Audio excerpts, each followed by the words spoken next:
You will hear a telephone conversation between an employer from the Wild Dune Spa and Resort and an applicant. First, you have some time to look at questions 1 to 5.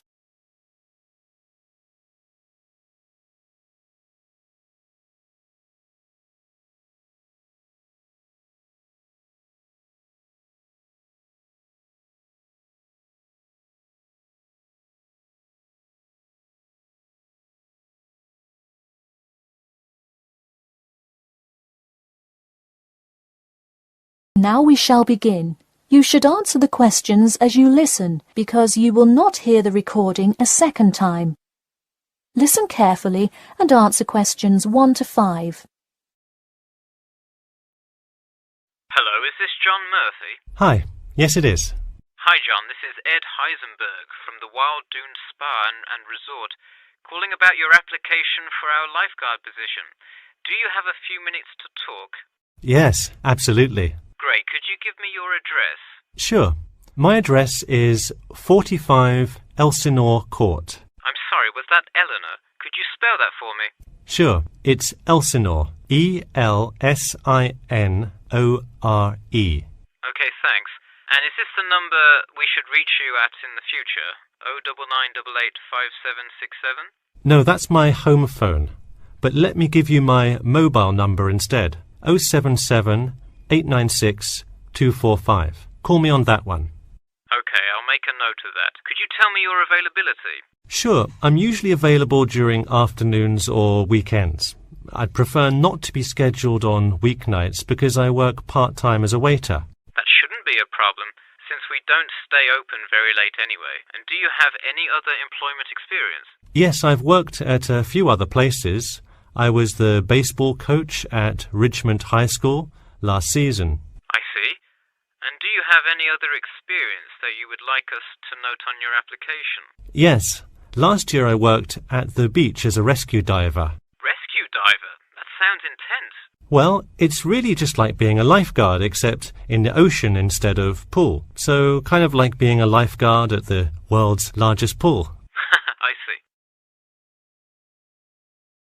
Before you hear the rest of the conversation, you have some time to look at questions 6 to 10.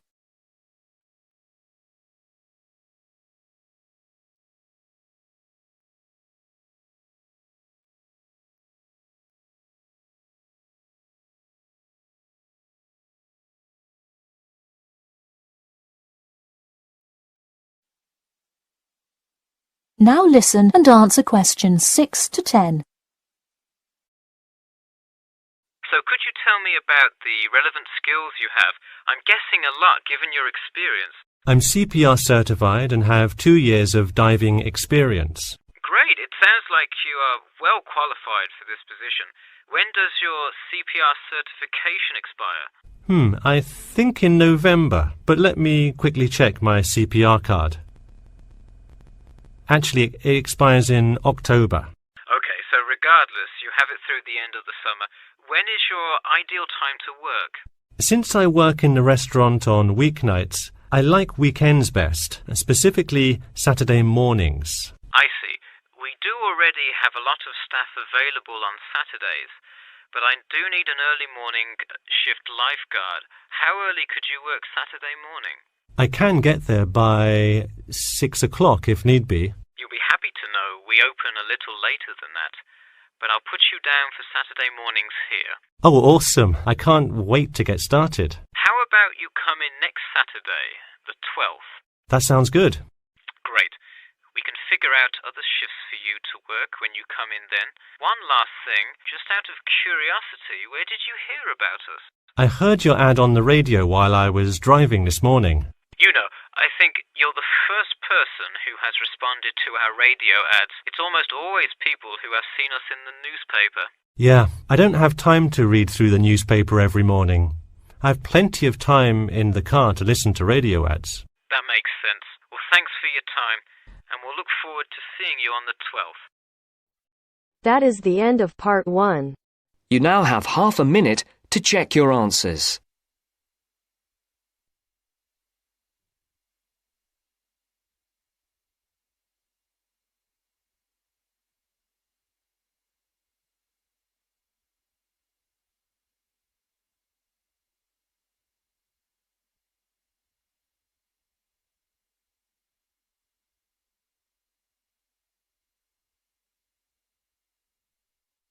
Now turns to Part 2. Part 2.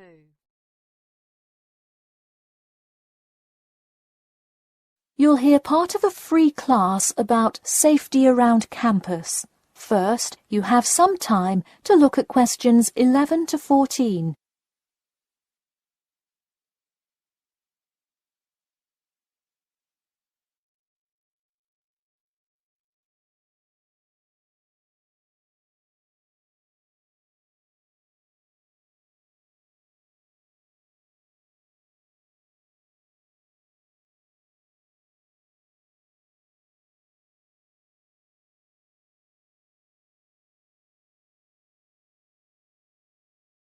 Now, listen carefully and answer questions 11 to 14.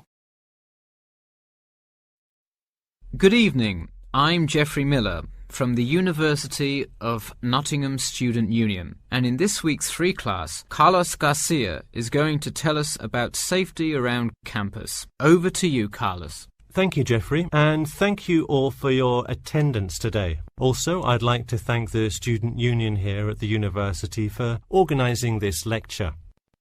Well, I've been serving and protecting the city of Nottingham for over 20 years now as a member of the police department. Does anyone know what type of crime is the most prevalent on campus? I heard someone say drugs and alcohol. That actually isn't too much of an issue.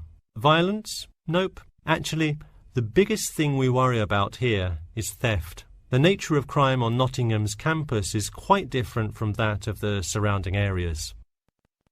Crime rates across the East Midlands are very difficult to control.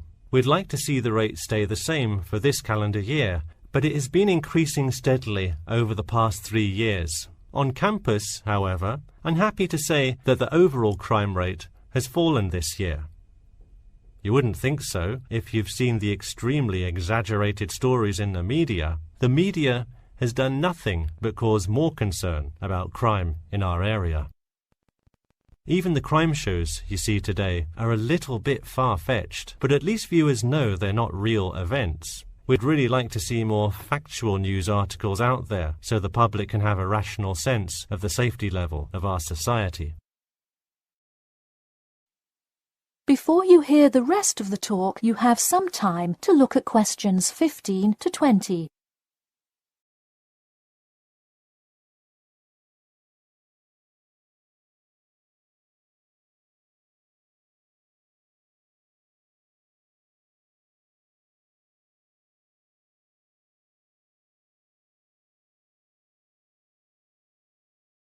Now listen and answer questions 15 to 20.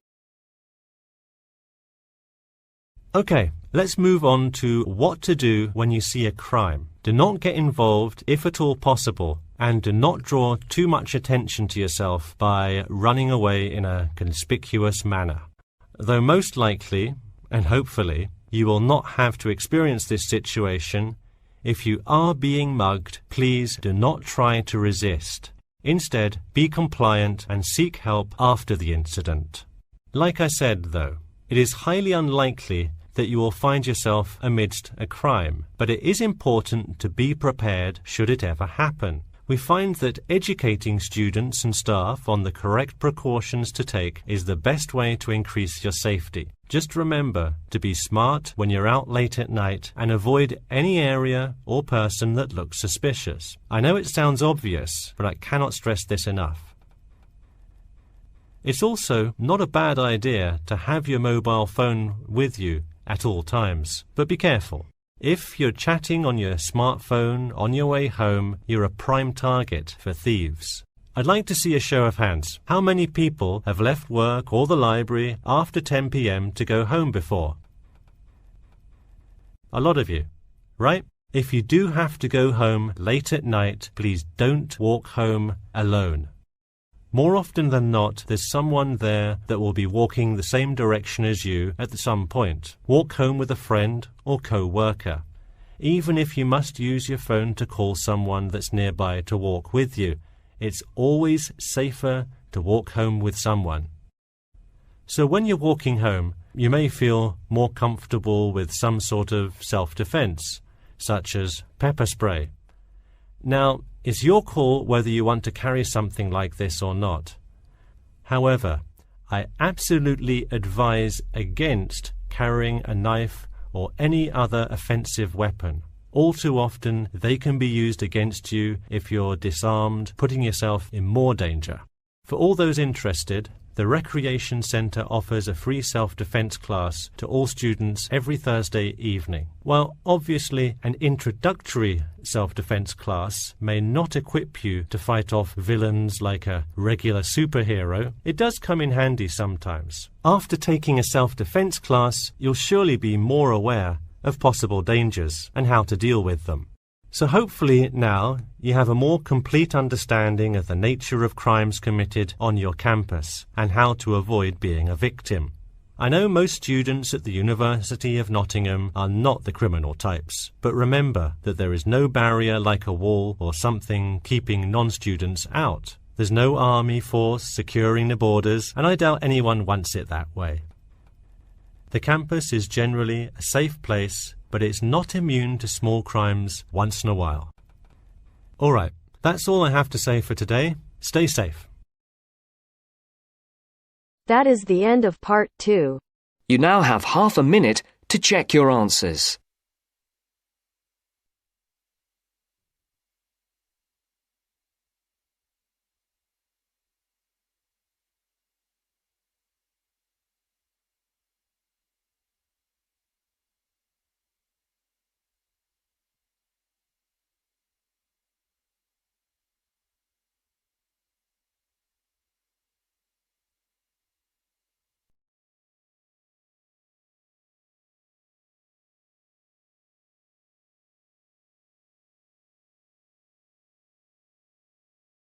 Now turns to part 3.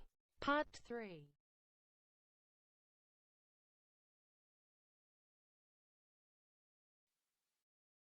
You will hear a student called Bobby talking to his tutor about the research project. First, you have some time to look at questions 21 to 23.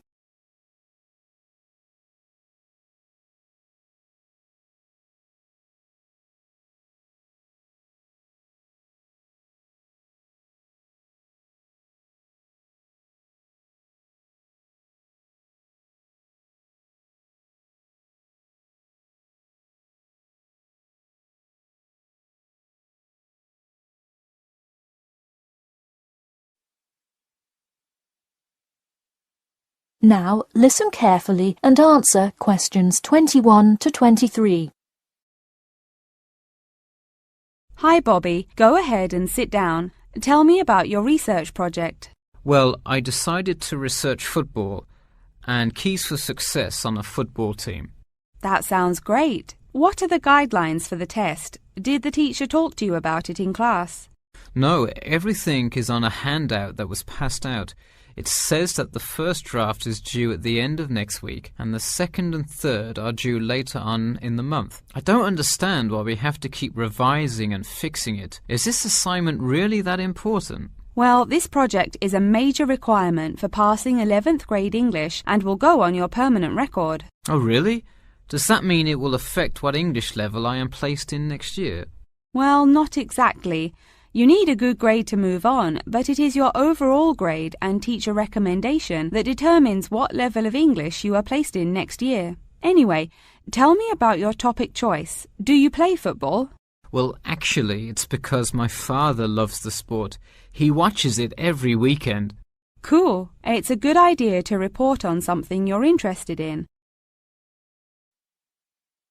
Before you hear the rest of the talk, you have some time to look at questions 24 to 30.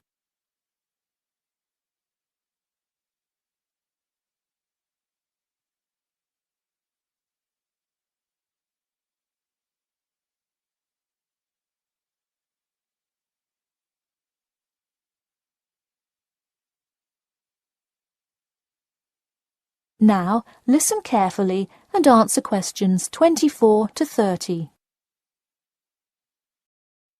I see you worked hard calling players and the head coach to talk, so let's see what information you got. Well, you have to listen carefully to the first call on the recording. It's really hard to hear because the background noise is louder than the person's voice. Yes, it is a bit tough to discern. I'm afraid the player's answer is too short as well. You will have to interview him again and try to get him to give a better answer.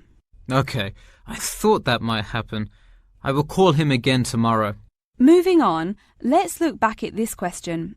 You asked, tell me about a time when you learned a major life lesson through playing football and explain how that has shaped the person and player you have become now, and how you hope to pass on that lesson.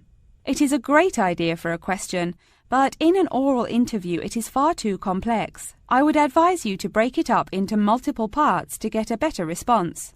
I guess you're right. I wouldn't want to have to provide an answer to a question like that. I will simplify it. I found that when I asked players this question, it took too much time because they were struggling to answer the question completely. In fact, this is the question Joe Billings was answering when the tape ran out. He did tend to ramble on all the questions, didn't he? He sure did. I would recommend that when you go back and interview players again, that you use a more sophisticated recording device. This recording is spotty, which indicates that the equipment wasn't working consistently. Okay, I guess it probably wasn't the best idea to use the sound recorder on my phone. Hey, could you give me some feedback on the content of the report itself? Sure. Let's start by focusing on your topic. While I like that you chose to cover football, it seems inexplicit. The keys for success of a player and team is quite an interesting topic, but what is your thesis? That is to say, what conclusions can you draw from your research? I would suggest coming up with a strong thesis statement and then shaping your report based on that. Is it really too vague? I put a whole lot of facts into it. I list the top 10 goal scorers in football history and later on provide statistics for a few of the most famous coaches and their records as coaches. I think that's great that you included these facts, but I think you focus too much on the facts and not enough on connecting these facts to make your point. Ah, I see. Okay. So it looks like I have quite a bit of work to do before the deadline.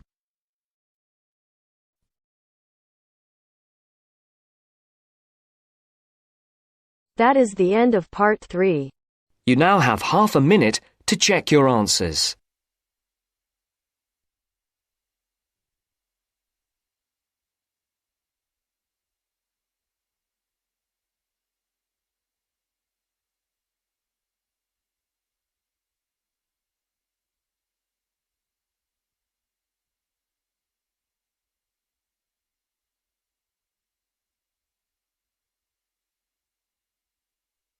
Now turns to part 4. Part 4.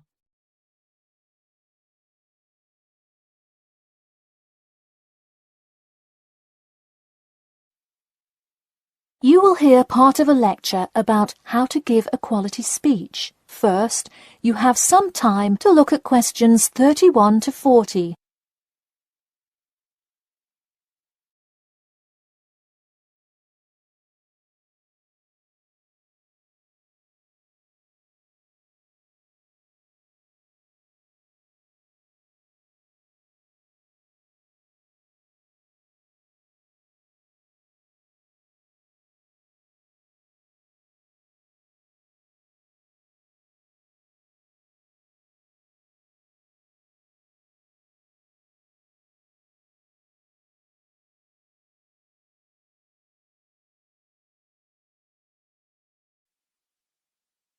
Now listen carefully and answer questions 31 to 40.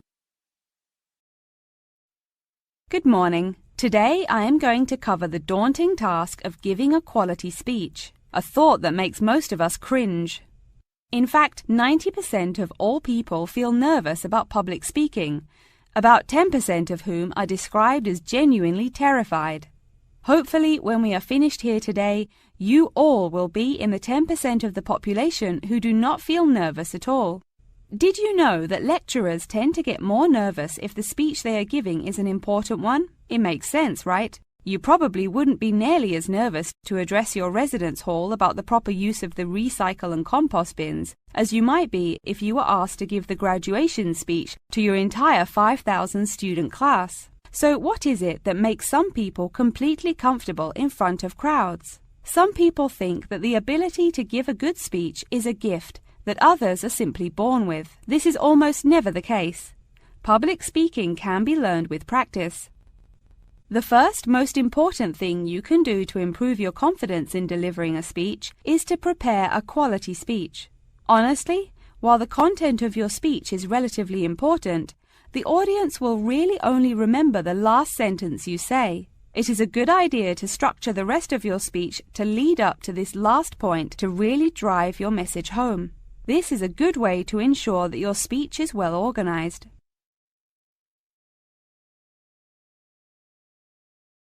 Once you are confident in the quality of the speech you have written, the rest is just about your stage presence.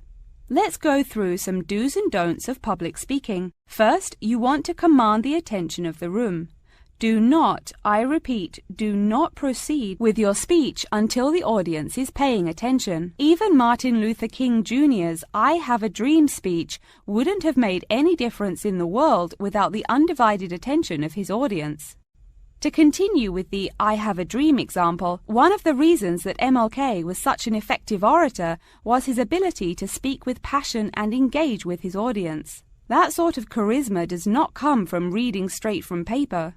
Don't get me wrong, it is a good idea to write your main ideas down on a note card, sheet of paper or something. But one factor that will consistently lead to a boring, forgettable speech is writing down your entire speech. Do not write your full speech down. If you are constantly reading your paper, you are not making eye contact with your audience, and thus failing to really express the feeling that goes with your ideas.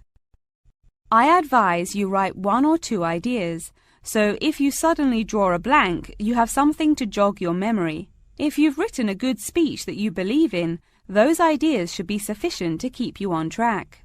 Once you have those ideas written down, give your speech a few practice runs in front of the mirror, into your sound recorder on your phone, or with a friend before it comes time to address a crowd. That way, you can hear how the ideas come across, make sure there are no abrupt transitions, and find out whether you are talking too fast or too slow. Timing is important. Make sure you time yourself beforehand to see how long your speech is. That is pretty much it. With practice, you'll be able to deliver an expert speech that engages and even maybe inspires your audience. Just remember, speak with emotion. No one wants to listen to someone reading from a script.